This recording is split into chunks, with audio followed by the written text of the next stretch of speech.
Tu vida es como un avión y no va a despegar sola.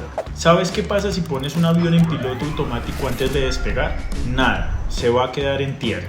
Para levantar vuelo necesitas estar presente, conciencia, intención. Tienes que tomar el control, empujar el acelerador y confiar. La vida no va a moverse si tú no lo haces. El piloto automático sirve para mantenerse en el aire, pero no para despegar. Así que no esperes que tu vida cambie sola. Toma decisiones, acepta los miedos y confía en tu capacidad de volar. Chao.